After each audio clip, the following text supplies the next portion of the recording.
I was sitting on the edge of Kaylin's perfectly polished kitchen counter stool, watching her stir oat milk into a glass cup like she was filming one of those influencer videos she always does. The room smelled faintly of lavender wax and lemon disinfectant. Everything was in its place, except me. She didn't even turn to look at me when she said it. Her voice was flat, almost casual. "You're not part of my life anymore, Mom." I blinked, just once. I'd come over to drop off some homemade soup and a small set of vintage storybooks I'd found for Zeke at a local thrift store. She barely glanced at the bag. Instead, she was fixated on her phone, scrolling through filters like I wasn't even there. I tried asking about her week, about how Zeke was adjusting to his new school, how her work was going. But she wasn't listening. Then came that line, sharp and careless, like someone snapping a pencil mid-sentence. At first, I thought I misheard her. I said, "What do you mean?" She finally looked at me. No warmth in her eyes, just annoyance, like I was a broken faucet that kept dripping in the background. She said it again, slower this time, like she was spelling it out for a child. "You're not a part of my life anymore, Mom. You make things more complicated than they need to be." I looked at her. Really looked at her. 34 years old. Flawless skin, tight high bun, nude lipstick. A woman who used to curl up in my lap and cry over scraped knees and heartbreaks. A woman I had raised through grief, through chaos, through long nights of fevers and forgotten homework. And now? She was cutting me off like a subscription she no longer needed. But here's what might surprise you. I didn't cry. I didn't beg.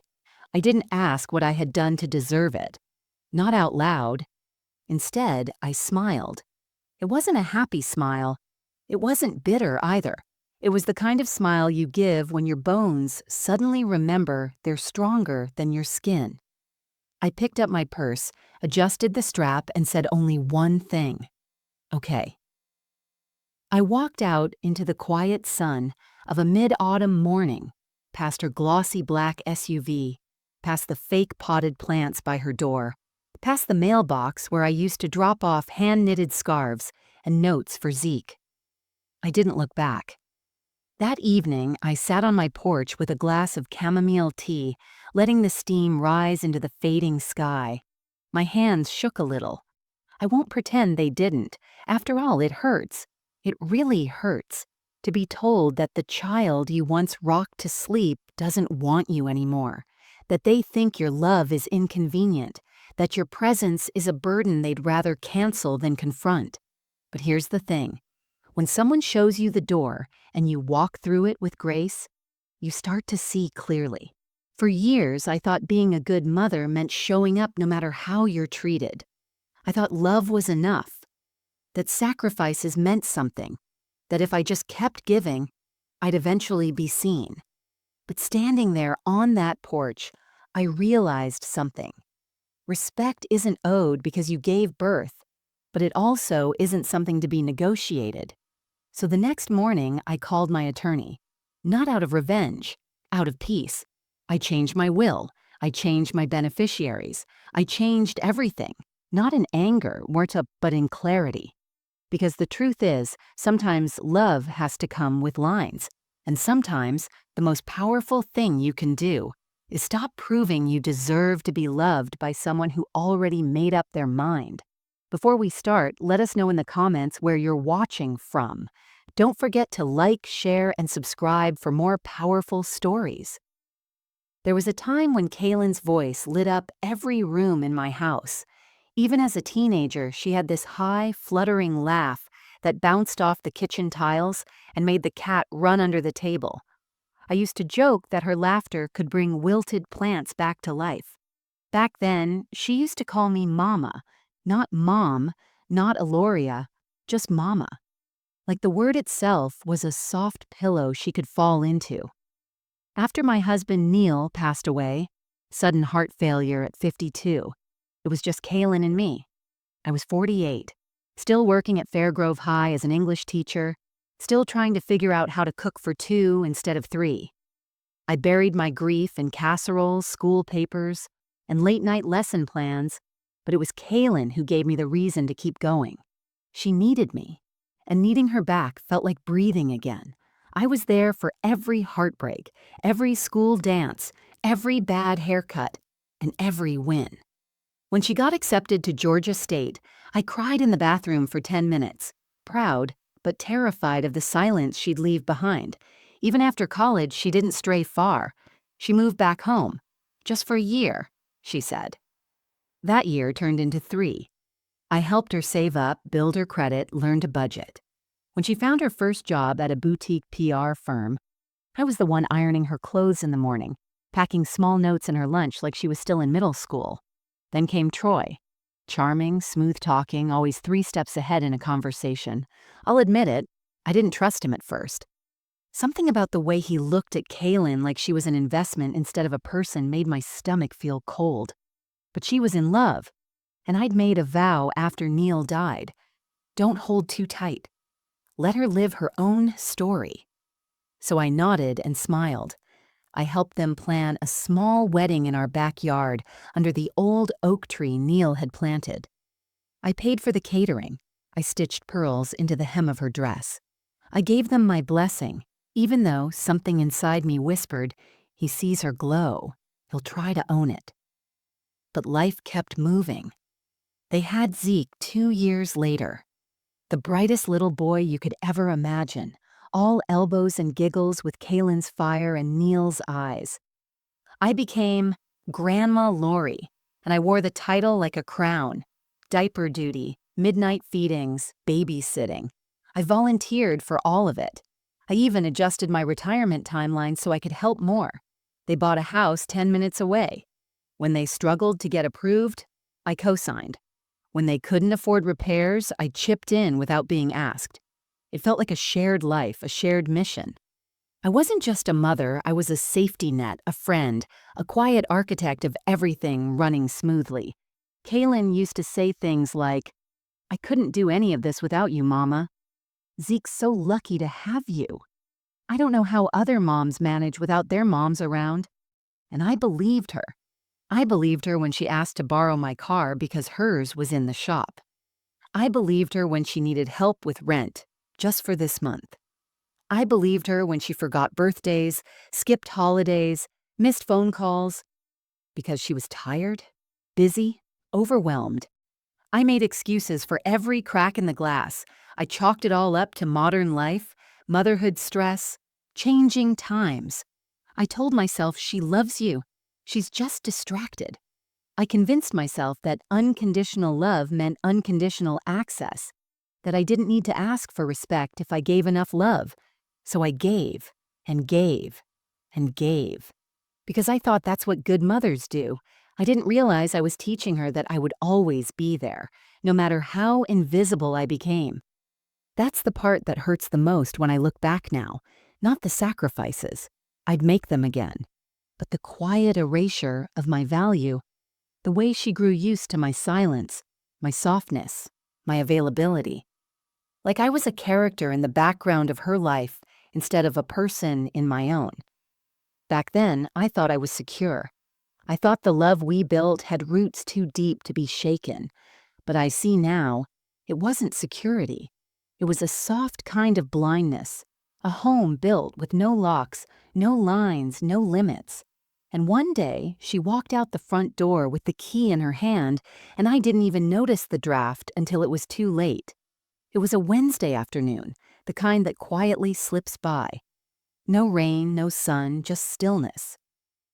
I had just come back from the farmer's market, arms full of ripe peaches and a little bouquet of lavender I thought Kaylin might like. I'd picked up her favorite honey yogurt, too. The kind she used to sneak spoonfuls of when she thought I wasn't looking. Zeke had a small recital that evening at school. Nothing fancy, just a music class performance where each child played 2 minutes of keyboard. I knew about it from him, not from Kaylin. He'd mentioned it excitedly the last time I babysat, his little fingers tapping the melody on my kitchen table while I cooked us grilled cheese sandwiches. So I dressed carefully that afternoon. I wore a light blue sweater, Neil once said brought out my eyes, dabbed on some rose oil, and curled the ends of my hair, just a little. I even ironed my slacks, which I usually save for holidays or doctor's appointments. I called Kaylin before heading over. No answer. I texted, "Hey, sweetie, should I meet you at the school for Zeke's recital? I can bring snacks too." No response. It wasn't like her to go totally silent, but I brushed it off. Maybe her phone was on silent. Maybe she was in the shower. Maybe I was overthinking. It wasn't until I pulled into the school parking lot, 15 minutes early, as always, that the first crack opened wide enough to feel. Cars were already lined up. Parents with phone cameras stood by the front door, adjusting ties and brushing off little jackets. I waited on the curb for Kaylin and Zeke, and waited, and waited. 20 minutes later, a woman I recognized, Zeke's classmate's mom, walked out, beaming. "It was adorable," she said, waving at someone. "Zeke's so confident on stage. That little hand wave at the end? Hilarious." My stomach dropped. "I'm sorry. It's over?" I asked. She blinked, then frowned kindly. "Oh, I thought I saw Kaylin in the front row. She must have already left. Zeke did great, though." She walked away. I stood there holding the small Tupperware of cheese crackers I'd made for Zeke. I looked down at them, wondering how long they'd stay crisp before going stale. I called again, still no answer. Finally, I drove home. The yogurt melting in the passenger seat, the bouquet of lavender pressing against the dashboard. That night, Kaylin finally texted back. "Sorry, it was a hectic day. Didn't think to invite anyone. It was just a school thing. No big deal." No big deal. I stared at those 3 words like they were written in fire. For her, maybe it was just a rushed school performance. But for me, for a grandmother who'd sat through every swim class and preschool nap recital, it was another missed piece of a life I'd helped build. It was a door that closed while I was still standing on the porch. I typed a reply, then erased it, then typed again. I would have loved to be there. Zeke told me about it. Maybe next time? She responded hours later with just, "Yeah, maybe. Maybe." That word, how it lingered. I didn't press. I didn't question. I didn't want to seem like one of those mothers. Clingy, overbearing, desperate for inclusion. But something inside me flinched. It was the first time I noticed the shift. The first time I felt like an afterthought. But still, I made excuses. She's tired, she's busy, life is chaotic. She probably assumed it wasn't important. Maybe she thought Zeke didn't want a crowd. I told myself anything I needed to hear. Anything to avoid the thought that maybe I just didn't matter as much anymore. That night, I couldn't sleep. I lay in bed listening to the old ceiling fan click softly in its rhythm, thinking about all the times I'd canceled plans to help her, all the holidays I'd spent cooking for her, all the hours I sat with Zeke while she chased her work, her brand, her goals. And now, a 2-minute recital wasn't worth a call? I looked at my phone one more time. Nothing new. It was a small thing, I told myself. But the truth is, that's how distance begins. Not in grand betrayals or cruel insults, but in small, piercing moments where you're no longer chosen.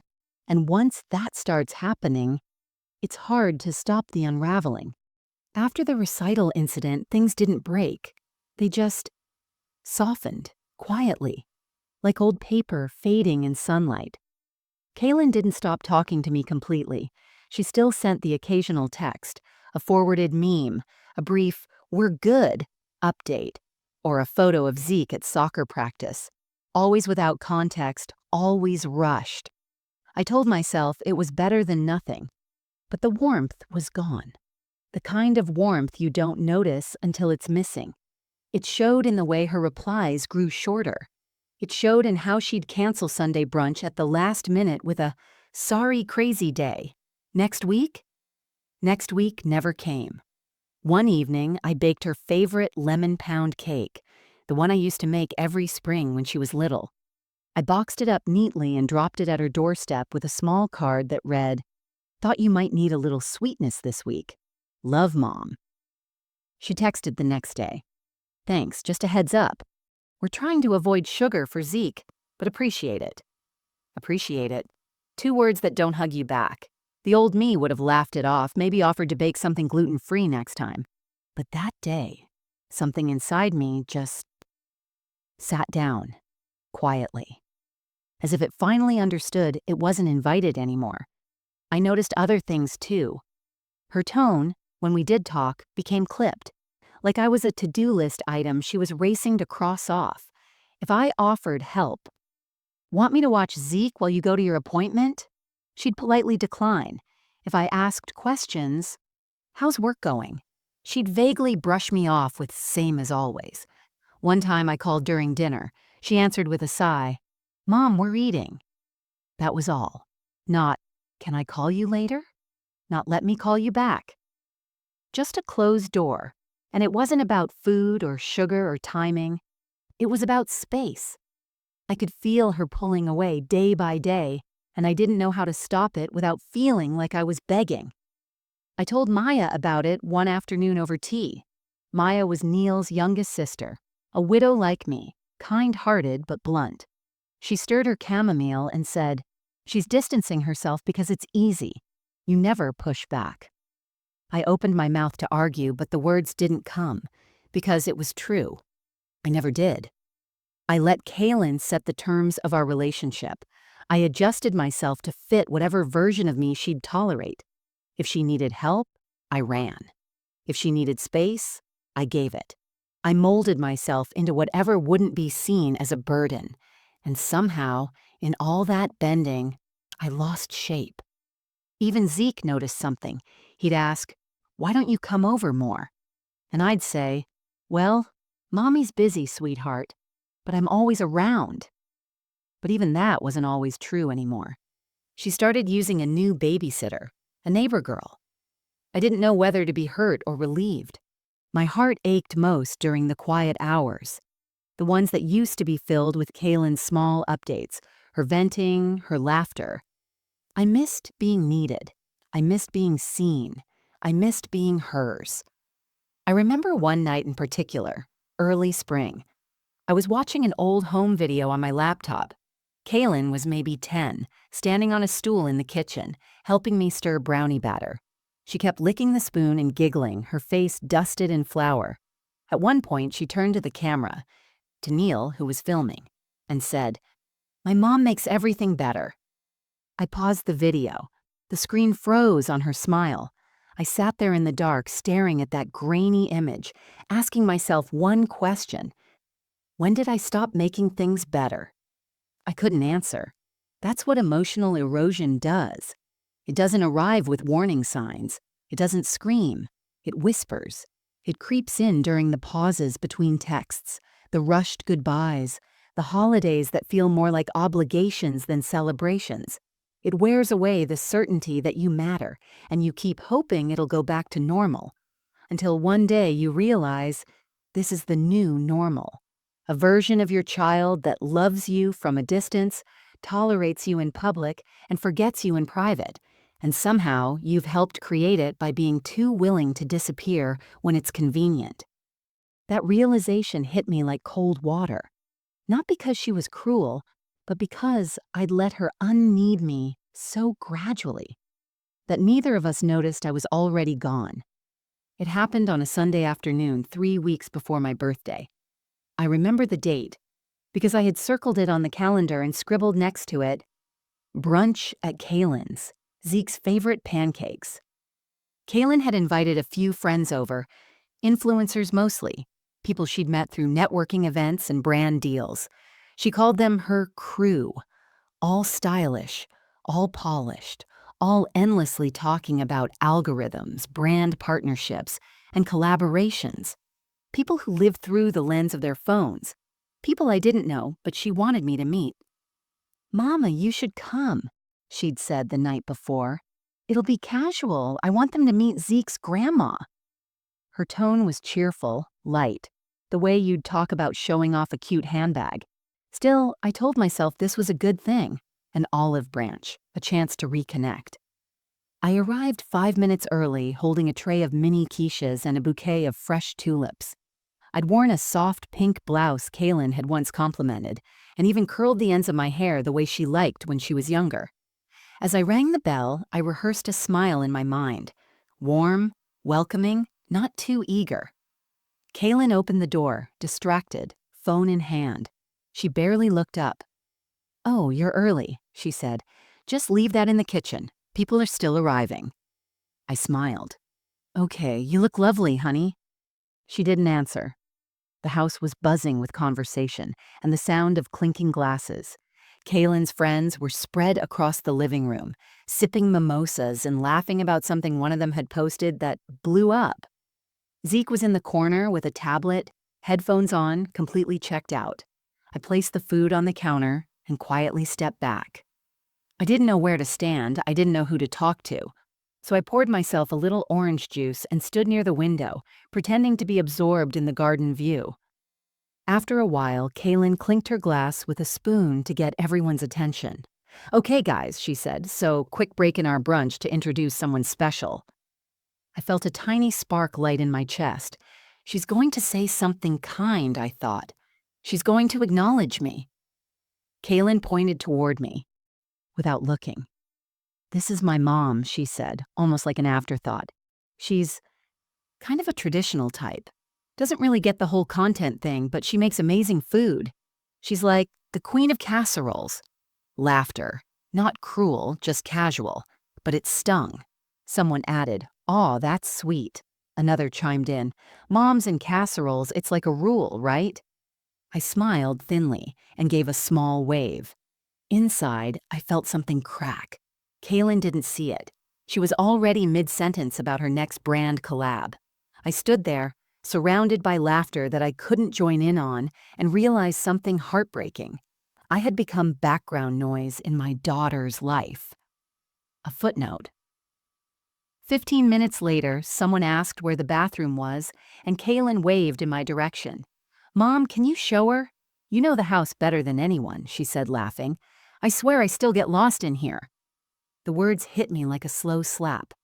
I knew the house better than anyone because I helped pay for it, because I'd been there to babysit Zeke while they moved in, because I cleaned it after their first Thanksgiving, because I helped paint that guest bathroom when she wanted a Pinterest look.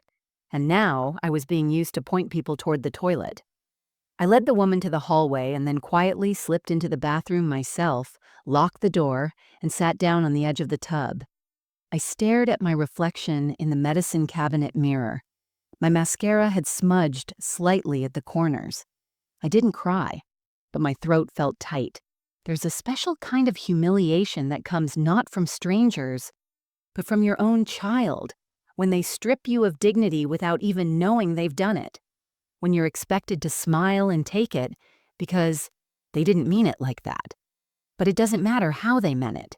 What matters is how it felt, and in that moment I felt like a houseplant, decorative, useful, quiet. I stayed for another hour. I helped clean up. I played with Zeke for a bit. I hugged Kaylin goodbye. She barely hugged back. That night, I went home and threw the pink blouse into the donation pile. I told myself it was too tight around the shoulders, but really, I couldn't stand the memory sewn into its seams. I lay in bed, staring at the ceiling, replaying the laughter, the tone, the way she spoke about me, not to me. And I thought, if this is love, then maybe I don't need to keep showing up to be dismissed by it. I didn't go over the next Sunday. For the first time in years, I stayed home, watching the morning light stretch across the kitchen floor while the clock ticked louder than usual. I boiled eggs, sliced fruit, set the table for one, a habit more than a meal. I didn't text Kaylin. I didn't ask if they were coming by or if Zeke wanted to play Scrabble like we used to. I just stayed still, and no one noticed. No missed call. No, "Are you okay, Mom?" Not even a "We missed you today." The following Friday, I reached out. Zeke had called me earlier that week. A short call on Troy's phone. He said he got a gold star on his science quiz and wanted to tell me himself. He was so proud, and I told him I'd love to celebrate with him. Maybe take him for ice cream or a little bookstore trip like we used to. I sent a message to Kaylin. Zeke mentioned his science quiz. I'd love to take him out Saturday just for a couple hours. Let me know what works best for you." She replied the next day, with no greeting, no warmth. We've been trying to establish a routine with him and avoid too many outside distractions. Let's take a break from weekend outings for now. Just like that, a decision made without me. A door quietly shut in my face. She didn't ask what I thought, didn't offer an alternate day, didn't say Zeke was too tired or had other plans. Just a blanket statement that said, "You're not needed right now." And that's when it became clear. I wasn't being included. I was being managed. I stared at her text for a long time. My fingers hovered over the screen, wanting to type something, anything. Ask her what I had done. Ask her why I wasn't part of her life anymore. Remind her of all the times I'd been there when no one else was. But I didn't. I put the phone down because begging for a place in someone's life, especially your child's, is a kind of pain I wouldn't wish on anyone. It breaks something inside you that doesn't grow back the same. And for the first time in years, I heard something I'd been ignoring. My own silence, my own exhaustion, my own need to stop chasing scraps of love. So I stopped calling. I stopped checking in. I stopped showing up for the invisible invitations that never came. At first, it felt wrong. I'd walk past the soup aisle and instinctively reach for Kaylin's favorite brand, then stop, hand hovering, realizing she hadn't asked for anything in months. I'd see something Zeke would love and almost buy it. Then remember, I didn't know when I'd see him next. I tried filling the time. I reorganized my linen closet.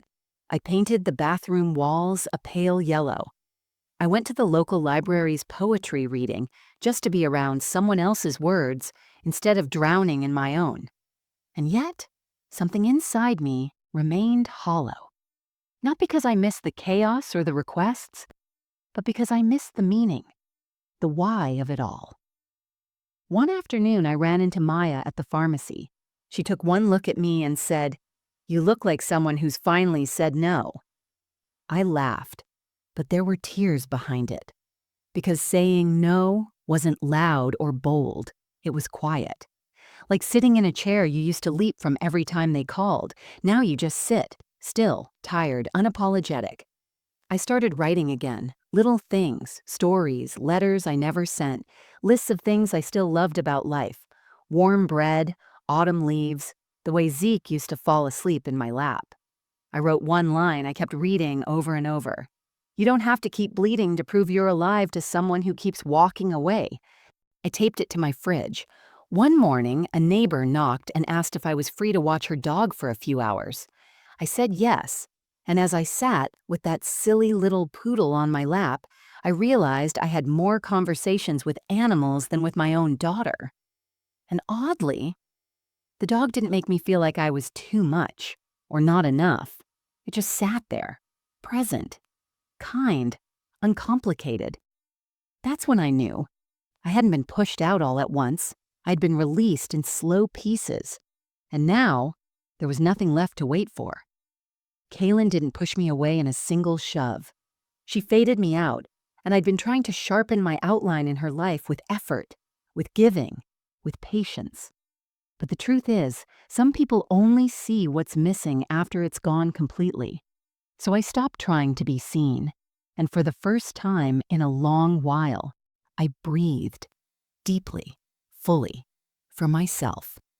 There's no dramatic scene that marks rock bottom, no door slamming, no screaming into the void, no tearful breakdown on the kitchen floor.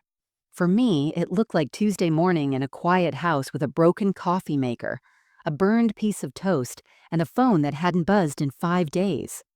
It was early April. The weather was undecided. Clouds hung low but refused to rain.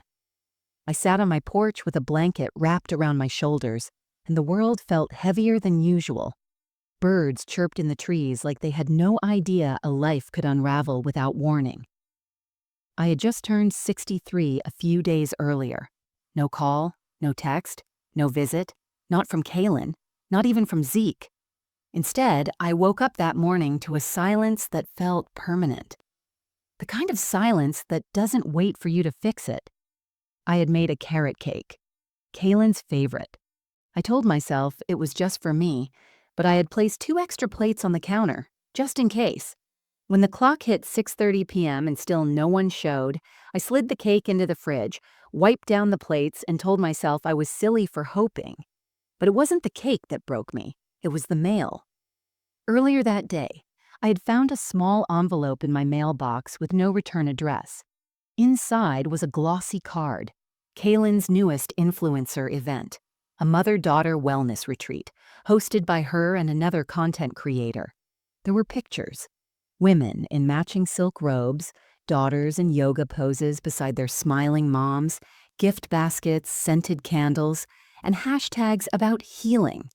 I stared at that card for what felt like an hour, not because I expected to be invited. I hadn't been naive in a long time, but because it showed me exactly how far removed I'd become. She had replaced motherhood with marketing, replaced me with aesthetics. I was no longer part of her story, not even the background. That night, I sat in bed with the lights off and the television on mute, just the flickering screen reflecting across the dark room. My eyes wandered to the photo frame on my nightstand. One of my favorites. It was taken 10 years ago. Kaylin was holding newborn Zeke in her arms, and I was beside her, laughing mid-sentence, probably saying something ridiculous. We looked like a team, a small, scrappy little family stitched together by grief and grit. I picked it up and stared at our faces. Where did we go? How does love like that disappear? I hadn't felt like myself in months. My appetite was strange. Not gone, just dulled. My body ached in places I couldn't name. Some days I wouldn't realize I hadn't spoken out loud until I went to bed. I kept thinking, maybe this is what it feels like to outlive your usefulness. Not because I was old, not because I lacked value, but because somewhere along the way I'd allowed someone else to define my purpose. And when they no longer needed me, I didn't know what to be anymore. There were moments when I'd pick up my phone just to hear it unlock, to remind myself I still existed to someone. I'd scroll through old messages from Kaylin, screenshots of Zeke's drawings, voice notes she used to send when she was driving and bored. I listened to one, a crackly recording from 5 years ago. "Mom, I don't know what I'd do without you. Seriously, you're like my anchor. Thank you for being you." I hit replay twice, then I deleted it, because that version of her didn't exist anymore, and the version of me that clung to it, she was gone too.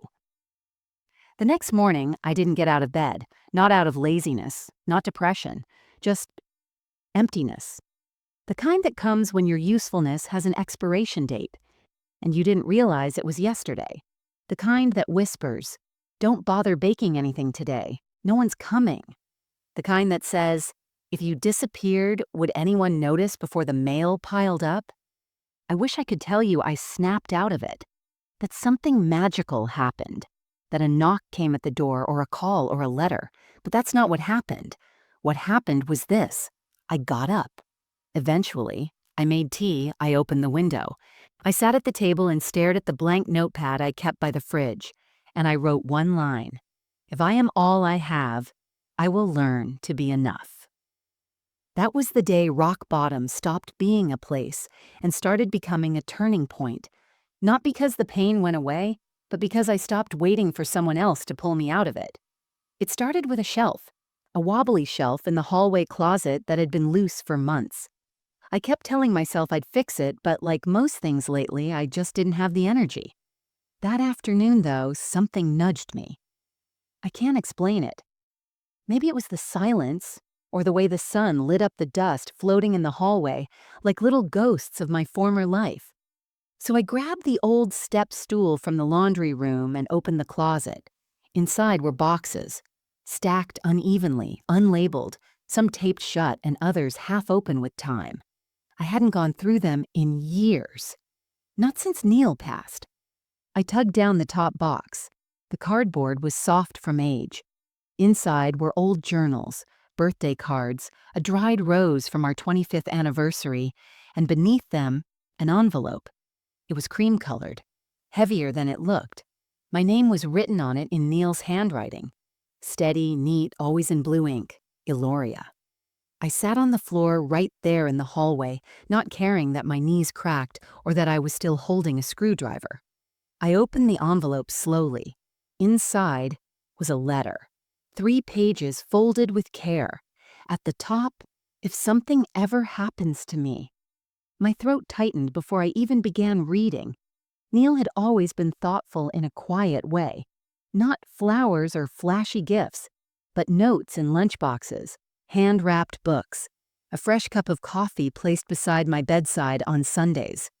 I had forgotten about this letter, or maybe I never knew he wrote it. His words were soft, measured, full of love.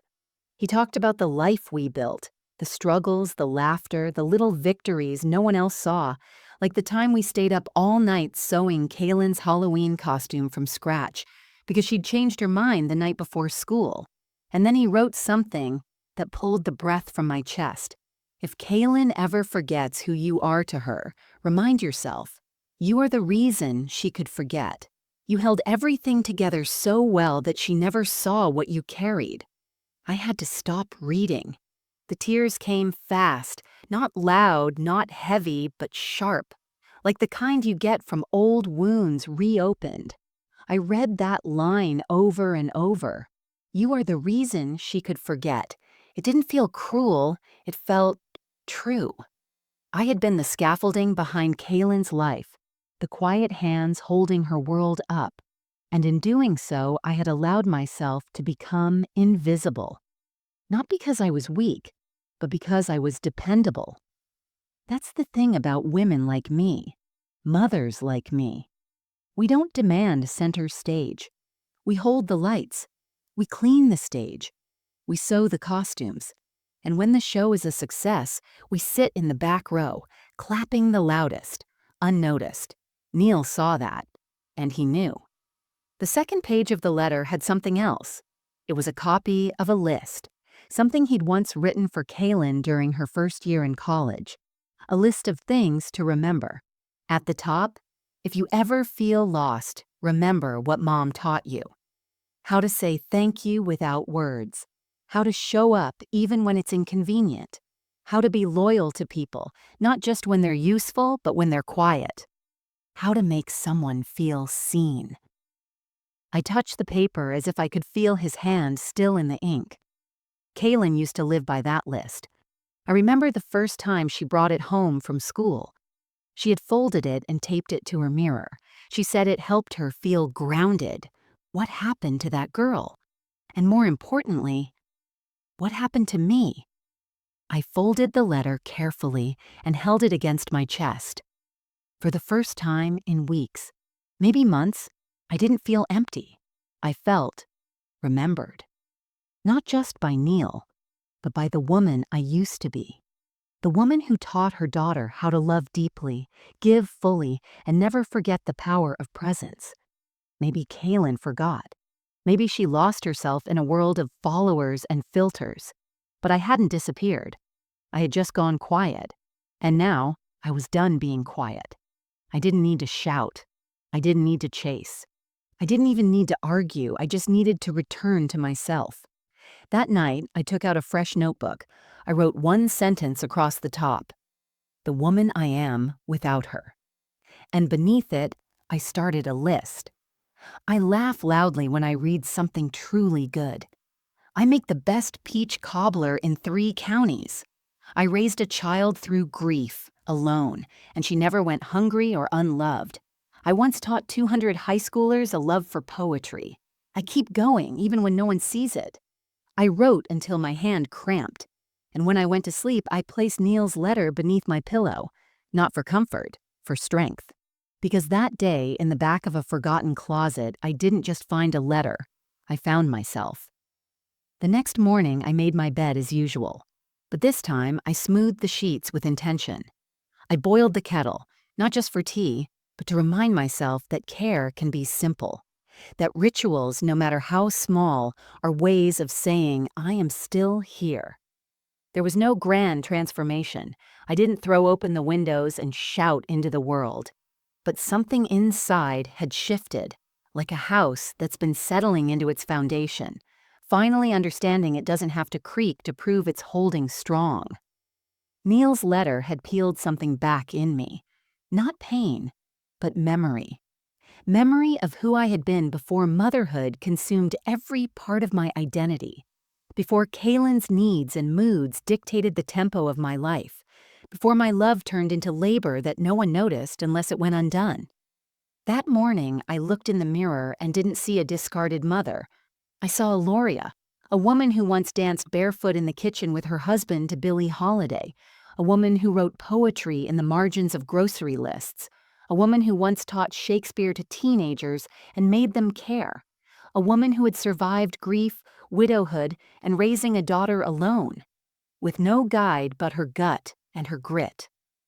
I had been buried under years of being needed and then discarded when I no longer fit into someone else's story. Now I was ready to write my own. The first thing I did was say no. It was subtle. Kaylin texted for the first time in 2 weeks. Need someone to watch Zeke Saturday. You free? No greeting, no warmth, just an assumption. I looked at the screen and felt the familiar tug. The urge to immediately say yes, to be there, to stay relevant. But instead, I replied, not this weekend, I have plans. I didn't. Not yet, but I would. I was done rearranging my life to stay orbiting someone who no longer saw me. That small no felt like a door opening. I took a walk later that afternoon, not to clear my head, but to inhabit it. I wore the earrings Neil had gifted me on our 20th anniversary. I stopped at a cafe I used to love, sat by the window and ordered a slice of pie and a black coffee. I read a book without checking my phone once. Nobody called, and yet I felt more connected than I had in months. When I got home, I went to the storage trunk in the spare room and pulled out an old box of my writing. There were essays, poems, pieces I hadn't touched in years. I sat cross-legged on the floor, reading my own voice. I'd forgotten how strong she was, how certain, how observant, how honest. I picked up a pen and started again, not because I had something to prove, but because I had something to say. The next day, I bought a plant. Just one. A simple pothos vine. I named it May. I watered it. I placed it on my kitchen windowsill where the morning sun could reach it. Watching it catch the light gave me more peace than any of Kaylin's texts ever had. I didn't tell anyone about these changes. I didn't need to. Because this wasn't about revenge or bitterness or some dramatic comeback. It was about returning to my name, my voice, myself. I started waking up earlier, not because I had to, but because I wanted to greet the day before it ran away from me. I played jazz while I cleaned. I wrote a list of places I wanted to visit, even if just in town. I booked a class at the community center. Beginner painting, Wednesday evenings. I stopped waiting to be invited back into someone else's life. I started rebuilding my own, and I stopped explaining. That was the biggest shift. I didn't explain my silences. I didn't justify my no. I didn't apologize for choosing myself. Kaylin called once, asking if I was okay. She said I seemed distant. I almost laughed, because distance was what she'd given me for months. Only now that I was no longer reaching, it felt unfamiliar to her. I told her I was doing fine, and I was. Not ecstatic, not perfect, but awake. Awake to the ways I had been shrinking. Awake to the love I had given freely, and the silence I had accepted in return. Awake to the fact that I could still be whole, even if someone else never apologized. People talk about awakenings like they're fireworks, but mine was quieter. Like an old song I hadn't heard in years, slowly playing in another room. And the closer I walked toward it, the more I realized I hadn't been lost, just unheard. Now I was listening to myself again, and this time I wouldn't silence her. I didn't announce anything. There were no bold declarations, No fiery speeches. No Facebook status about choosing peace or cutting ties. That's not who I am. Instead, I moved in silence, like wind shifting through trees before anyone notices the weather has changed.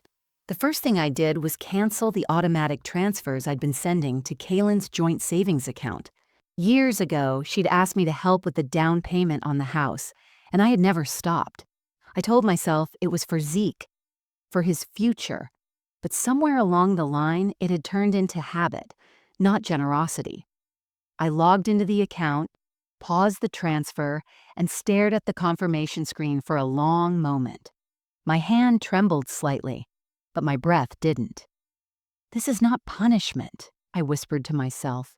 This is protection. Next came the lawyer.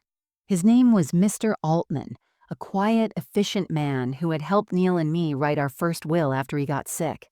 I hadn't spoken to him in nearly a decade. When I walked into his office, he offered a warm smile and a seat that smelled faintly of lemon polish. "Mrs. Maddox," he said, flipping through the old documents, "what would you like to update?" I took a breath. All of it. And I meant it. We rewrote everything.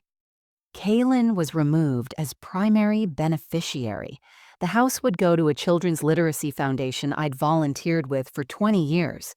The savings account, what was left after a lifetime of being careful, would be placed into a trust for Zeke, accessible only when he turned 25, with a letter from me attached outlining the values I hoped he would carry. Not image, not money, but kindness, presence, integrity. Mr. Altman nodded as he listened, never once asking me why. By the end of the meeting, the papers were signed. The changes were legal, quiet, permanent. It felt like closing a door without slamming it. I walked out into the spring air and sat in my car for a few minutes, watching the wind move through the trees across the street. I didn't feel powerful. I felt free. Later that week, I took back something else, my space. For years, Kaylin had left boxes in my garage, old clothes, half-broken decor, books she never intended to read. Every time I asked if she wanted to take them, she'd say, "Just leave them. I might need them someday." But someday never came. So I opened the garage, sorted through everything, and began donating. I kept only a small box labeled Zeke's drawings, because those were mine too. Little pieces of love on construction paper that still made me smile. I dropped the rest off at the community donation center. No note, no warning. When Kaylin texted a few days later, "Hey, I was looking for that old floor lamp from your garage. Did you move it?" I simply replied, "Cleaned the space. Everything's gone." She didn't reply, and I didn't chase the silence. Instead, I baked. I gardened. I wrote. I signed up for a class at the senior center, watercolor basics. I found out I was terrible at it and loved every minute. I started going to the farmer's market on Saturdays and let myself splurge on flowers I didn't need. I hosted a book swap with Maya and two of the neighbors. We drank wine, laughed about gray hair, and cried over the memoir of a woman we'd never met. And through all of it, not once did I reach out to Kaylin. I didn't need to, because the part of me that used to ache for her attention was no longer starving. I had fed it something better, self-respect. She called one afternoon, voice chipper, like nothing had happened. "Hey, just checking in. Haven't heard from you. You good?" I paused, then said gently, "I'm well, Kaylin. I've just been busy." That was true. I had been busy reclaiming myself. She asked if I wanted to come over next weekend, help set up for some garden party she was throwing for her brand. I heard her scrolling while she talked. It wasn't an invitation, it was a task. I said, "No, thank you. I have plans." She hesitated, caught off guard. "Oh, okay, what plans?" I smiled into the phone. "None of your concern, sweetheart."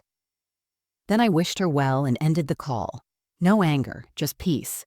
You see, the silent setup isn't about revenge or control. It's about reminding yourself, quietly, powerfully, that you are not here to be used, reduced, or rearranged to fit into someone else's life. You are a whole person. And once you remember that, the world around you adjusts, even if they never say so out loud. At first, she didn't notice. Kaylin was used to my silence. She'd become comfortable with me playing the role of background support. The woman who showed up, paid for things quietly and stayed out of the pictures. But this time, my silence was different. It wasn't wounded, it was chosen. The texts I used to send, reminders, encouragements, soft check-ins, stopped coming. She didn't acknowledge it. Not right away. She posted photos of Zeke at the zoo, shared a brunch with friends, promoted her new skincare partnership. I saw them all. I didn't comment, didn't respond. And for the first time, she noticed my absence. It started with a short message. "Mom, everything okay? Haven't heard from you." I waited 3 days before I replied. "I've been well, just focusing on some personal things." That was it. No warmth, no begging, no offers to drop by or help with errands. Just a clean, neutral message that told her, "I'm not angry, but I'm no longer waiting." 2 days later, she called. I let it ring. Not because I wanted to be cruel, but because I wasn't ready to make space for someone who only noticed me when I went quiet. That evening, she called again. This time I answered. "Hey," she said, a little softer than usual. "I just wanted to make sure you're okay. You've been kind of distant lately." I paused. "Have I?" She hesitated. "Yeah, I mean, you usually check in. It's just weird not hearing from you." I sat down on the couch, phone to my ear. "Well, Kaylin, I guess I finally realized that checking in goes both ways." She went quiet. The silence that followed wasn't hostile. It was uncertain. That's what happens when someone who is always available suddenly isn't. "I didn't mean to make you feel ignored," she said eventually, her tone shifting. "That's not the point," I replied calmly. "You didn't mean a lot of things, but they still happened." She exhaled, clearly uncomfortable. "Are you mad at me?" I thought for a moment. "Number, I'm not mad. I'm just finally standing still, and I'm noticing who turns around when I stop walking toward them." She didn't know what to say, because I wasn't accusing her. I was informing her. That week, the shift became visible. She sent me a photo of Zeke's science project. I didn't respond right away. When she called to ask if I could help her pick up decorations for a birthday party, I told her I was booked. She asked, "Since when do you have a schedule?" I smiled. "Since I remembered I have a life." It wasn't the words that shook her. It was the tone, level, calm, detached from the years of guilt and desperation she'd grown used to. This new version of me? She didn't know how to manipulate it. There was no hook to pull me back in. A few days later, I overheard her on speakerphone while dropping off a book for Maya. She was speaking to Troy. I could hear the sharpness in her voice. "Well, she's different now. I don't know what's gotten into her. She's not answering like she used to." Troy's voice was faint but clear. "She's probably tired of being your safety net." Kaylin huffed. "That's not fair. She wants to help. That's just how she is." "No," he replied. "That's how she was." That moment stayed with me. Not because I cared about Troy's opinion, but because even he saw it. The shift in energy, in control, in presence. It had nothing to do with arguments. There was no shouting, no doors slammed, just quiet resistance. She was no longer the center of my emotional orbit, and that made her unstable. She started showing up more, randomly calling, asking to swing by. Once she even brought Zeke over unannounced, saying he'd been asking about Grandma. I welcomed him in, warmed up some banana bread I'd just made, and sat with him in the garden while Kaylin scrolled through her phone on the patio. She looked out of place, as if she realized she was now the outsider, because this was no longer her mother's house. This was my home, my space, my rules, and I wasn't bending anymore. Later that evening, as they left, Zeke hugged me tight. "Grandma, I missed you." I kissed his forehead. "I missed you too, sweetheart. I always do." Kaylin watched, quiet. Her eyes scanned the kitchen. She noticed the fresh flowers, the books laid out, the new watercolors hung on the wall. "Have you been redecorating?" she asked. "No," I said, "just reclaiming." She nodded slowly. "Looks nice." It wasn't a compliment, it was confusion. She didn't know who I was becoming because, for the first time, she hadn't shaped it. It happened in my kitchen, no audience, no dramatics. Just the two of us, a pot of chamomile tea between us, and a silence so thick you could hear the clock ticking. Kaylin had come over uninvited. I opened the door to find her standing there in a navy blouse and beige flats, holding a bottle of wine she knew I wouldn't drink.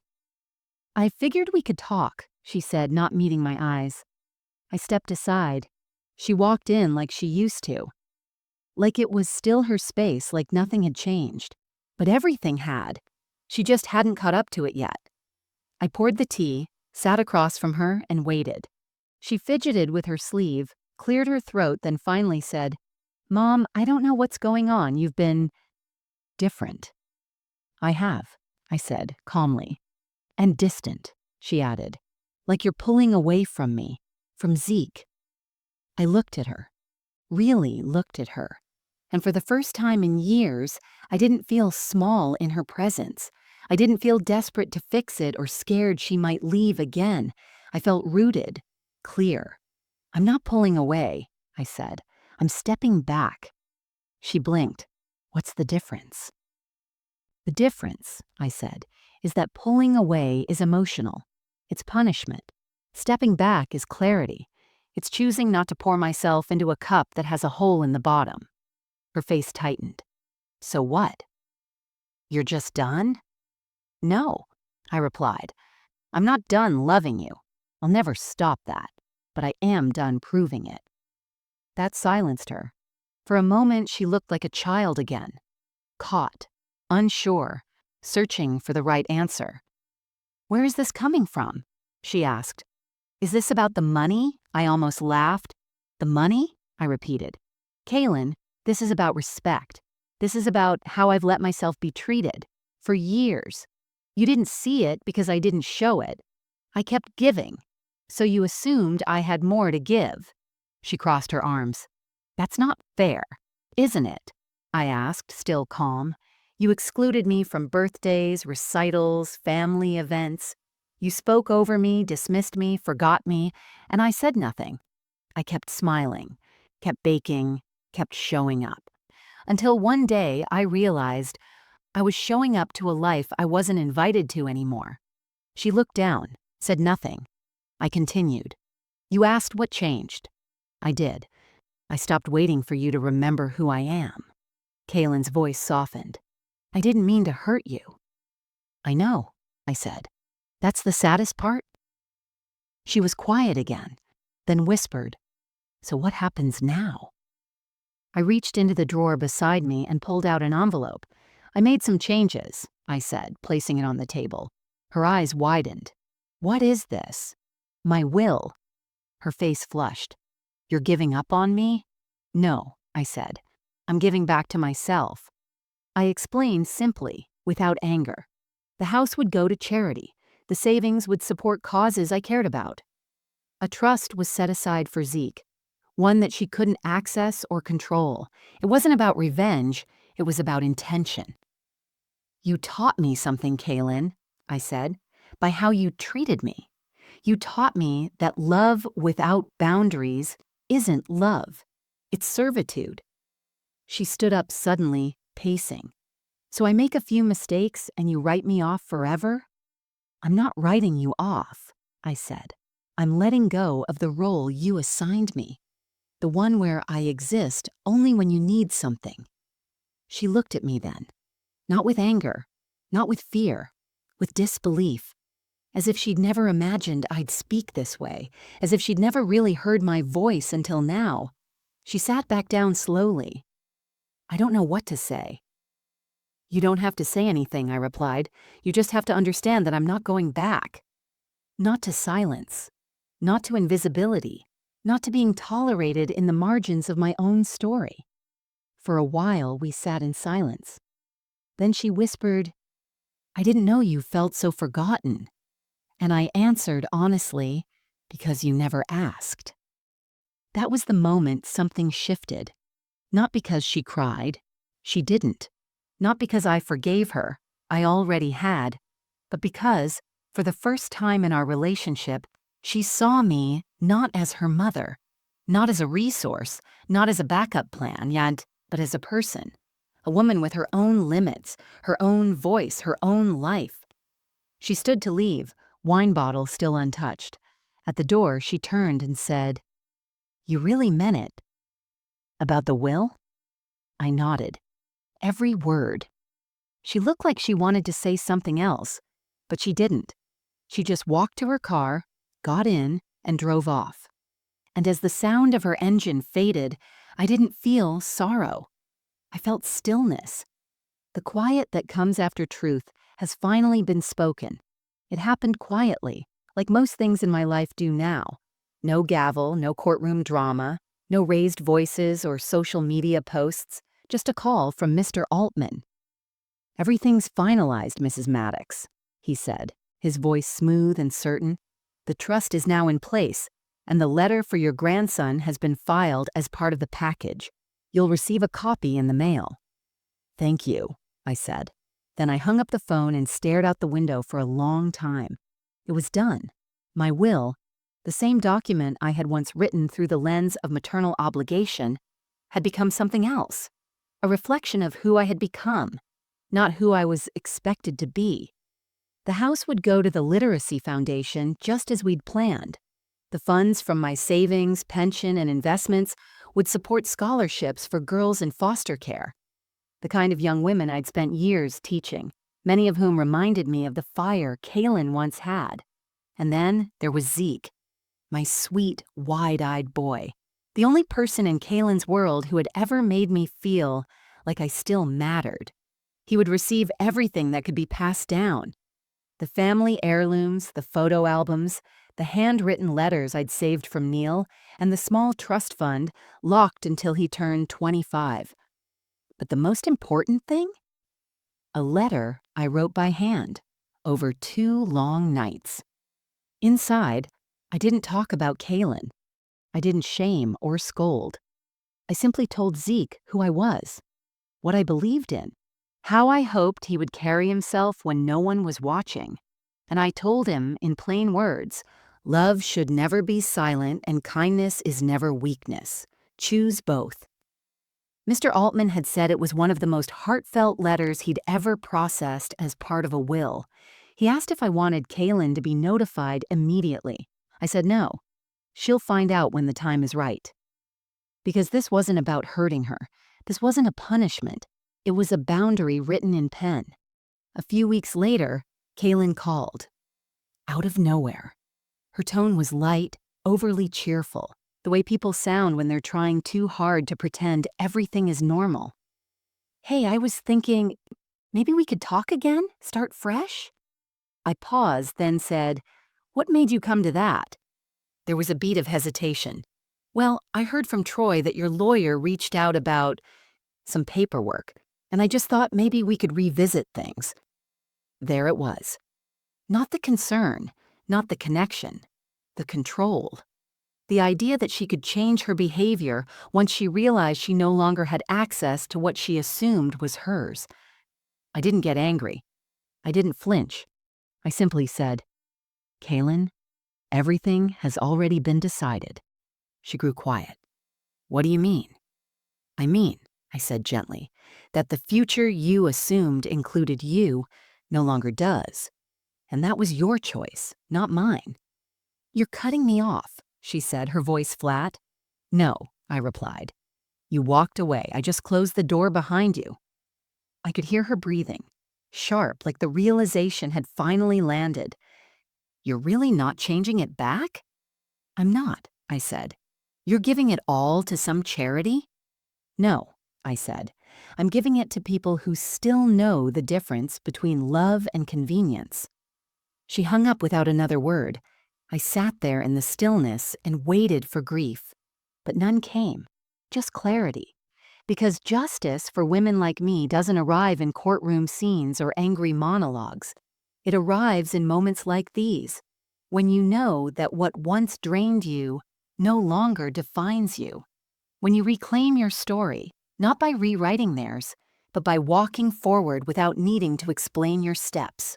A week later, a letter came in the mail, addressed to Mrs. Aloria Maddox. No return name, just a messy scrawl I recognized instantly. Kaylin. I opened it slowly, unsure what to expect. It was only 3 lines. I don't understand you. I don't agree with what you've done. But I miss you. And Zeke misses you too. There was no apology. No accountability. Just absence dressed up as confusion. I folded the letter and placed it in the drawer with Neil's. Not because it meant anything, but because it was proof that something had shifted. She was reaching, but I was no longer catching her fall. Later that week, I sat with Maya on her porch. We shared lemon cake and watched the neighbors' kids chase bubbles across the lawn. I told her everything. When I finished, she leaned back in her chair, smirked, and said, "You didn't burn the bridge. You just stopped sweeping it for her." And we laughed, not bitterly, not smugly, but freely. Because the final justice wasn't the legal document. It wasn't the locked trust or the shocked silence on the other end of the phone. It was this: peace, owned, chosen, undeniable. It started with a knock at the door, not a text, not a call, just a soft, hesitant knock on a rainy Thursday evening. I was in the kitchen preparing soup, chicken and wild rice, the kind Zeke always loved. The scent of rosemary filled the house. I had just turned off the stove when I heard it. 2 quick knocks, followed by a long pause. I opened the door. Zeke stood there, soaked from the light drizzle, hood halfway off, cheeks pink from the cold. Behind him stood Kaylin, umbrella in one hand, the other wrapped tightly around her coat. She looked smaller than I remembered, not physically, but emotionally, like something had been deflated in her. I looked at Zeke first. He grinned wide, that same missing tooth smile I'd seen 100 times in my photo albums. "Hi, Grandma," he said, holding out a folded piece of paper. "I drew you something." I took the paper with careful hands. It was a picture of us, me and him in the garden, surrounded by flowers and cats and stars in the sky.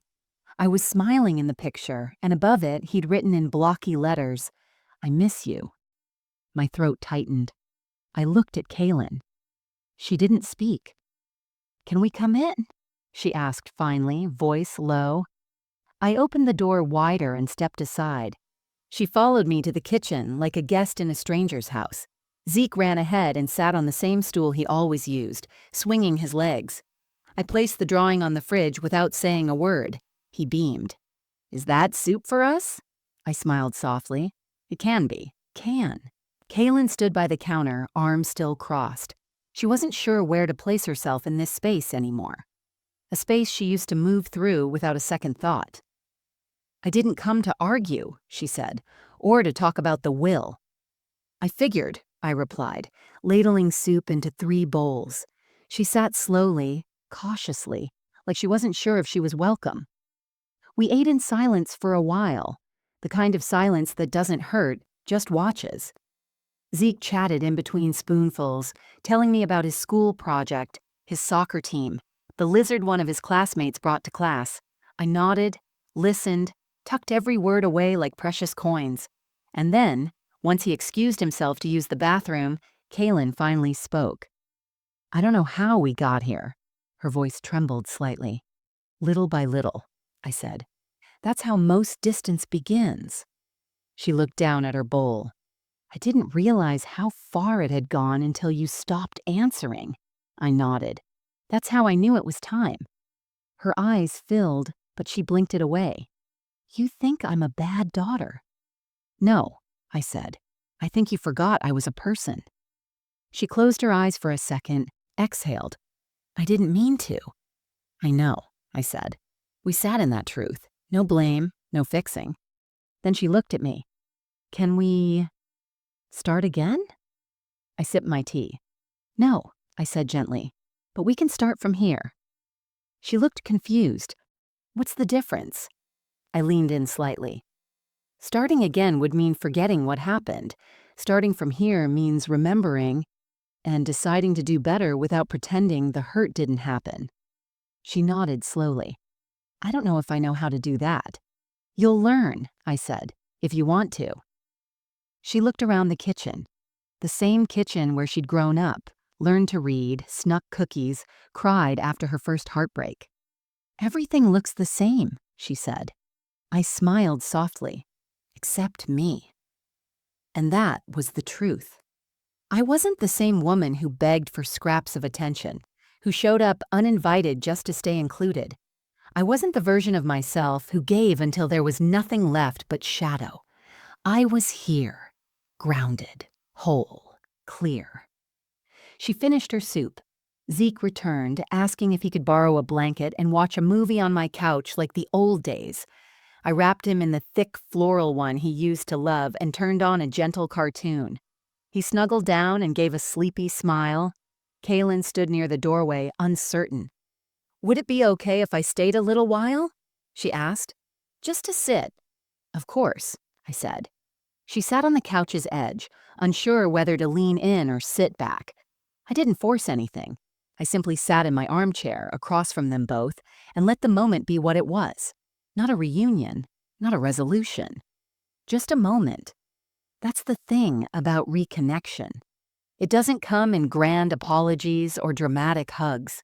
It comes in quiet efforts repeated over time, in showing up, not perfectly, but humbly. She didn't ask about the will again. She didn't press, and I didn't offer, because that wasn't the point anymore. What mattered was this. She came, she listened, she stayed, and that was enough, for now. It's strange. The things you remember. The sound of Zeke's laughter when he used to chase bubbles in my backyard. The way Neil always tapped his spoon twice against his mug before sipping. The smell of Kaylin's baby shampoo when I held her at 2 a.m., whispering lullabies to a daughter I hoped would one day love herself and love me the way I loved her. So much of my life was built on tending to others, feeding them, carrying them, softening the world for them, and I don't regret it. But I do wish I had learned earlier that being good to others doesn't mean disappearing for them. Now I do fewer things out of obligation and more things out of alignment. I wake up when the sun creeps through the window, not when my phone dings with someone else's urgency. I make tea just for me. I sit in silence without trying to fill it with calls that go unanswered. And in that silence, I hear my own voice again. Not the woman who was waiting, but the woman who remembered. Remembered how strong she is, how kind, how present, how whole. The photo of Kaylin and Zeke still sits on my mantle. From years ago when Zeke was small enough to hold in one arm and Kaylin still called me Mama with affection, not frustration. I don't keep it there to mourn the past. I keep it as proof that there was love, real, deep love, and that I carried it well. But now I carry it differently, with boundaries, with quiet dignity, with the understanding that people can love you and still let you down, and you can love them without giving them the power to erase you. Kaylin and I? We're not perfect. We're not back to normal. But we're here. She sends texts now, not every day, but they feel different, not performative, not transactional. Sometimes she just says, thinking of you. And I let her come to me, not because I need her to, but because now she needs to. Zeke still visits. He brings me pictures, stories, and the kind of joy that doesn't ask anything in return. I tell him about Neil, about who I was before I was a mother, about the kind of man I hope he grows into. Not powerful, but good. One day, maybe Kaylin will read the letter I left for Zeke. Maybe she'll understand why I did what I did. But I don't live for that day. Because understanding isn't the requirement for peace. Peace is when you no longer abandon yourself, even when others do, and I've found mine. It didn't come in a grand gesture or someone else's apology. It came in choosing to sit at the head of my own table, even if it's set for one. So, to the woman watching this, the one who's given everything and is now sitting in the quiet, wondering if anyone sees her, let this be your sign. You don't have to shout. You don't have to beg. You don't have to prove your worth to people who only remember you when it's convenient. You are allowed to stop pouring into what won't hold you. And when you do, when you step back with grace, when you begin to rebuild with care, something will shift. Not in them, in you. And that shift, that's where your power lives. If this story touched something in your heart, tell me in the comments. Have you ever felt invisible to someone you loved? Click like if this resonated with you. And don't forget to subscribe for more stories like this. Stories that honor your strength, your silence, and your truth. Thanks for being here. I see you.